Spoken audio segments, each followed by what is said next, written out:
মন চেয়েছে একটু মাছ দিয়ে ভাত খেয়ে রোজা রাখবে, তাই মাছের দোকানের সামনে এসে দীর্ঘক্ষণ দাঁড়িয়ে আছে 50 ঊর্ধ্ব একজন বৃদ্ধ মহিলা। বিষয়টি অনেকক্ষণ যাবৎ লক্ষ্য করলাম। সে দোকানদারের কাছ থেকে কয়েকবার মাছ চাইলো, কিন্তু তাদেরও তো কিনা মাছ, তারা আর কিভাবে দিবে।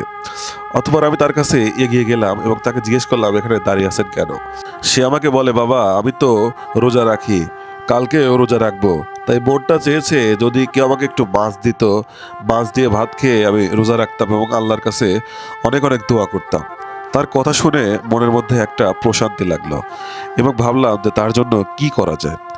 অথবা তার জন্য সামান্য কিছু পরিমাণে একটু চেষ্টা করলাম এবং তাতেই সে মহা খুশি। জানতে পারলাম যে তার ফ্যামিলিতে কেউ নেই, না আছে স্বামী, না আছে সন্তান, না আছে বাবা মা। তার জীবন এভাবেই একা একাই কাটে। দীর্ঘ 35 বছর যাবৎ এভাবেই জীবন একা কাটাচ্ছেন এই বৃদ্ধ খালা। আমার কাছে সত্যি অনেকটা ভালো লাগলো যে কেউ একজন আমার দেওয়া এতটুকু জিনিস খেয়ে এতটা খুশি হবে এবং আমার দেওয়া জিনিস খেয়ে সে রোজা রাখতে পারবে। এটাই আমার কাছে সবচেয়ে বড় পাওয়া। আলহামদুলিল্লাহ। এমন ভালো কাজে একটি শেয়ার দিয়ে আপনিও অংশীদার হতে পারেন, যেন আমরা পরবর্তীতে আরো কোনো অসহায় মায়ের জন্য এরকম ছোট্ট আয়োজন করতে পারি।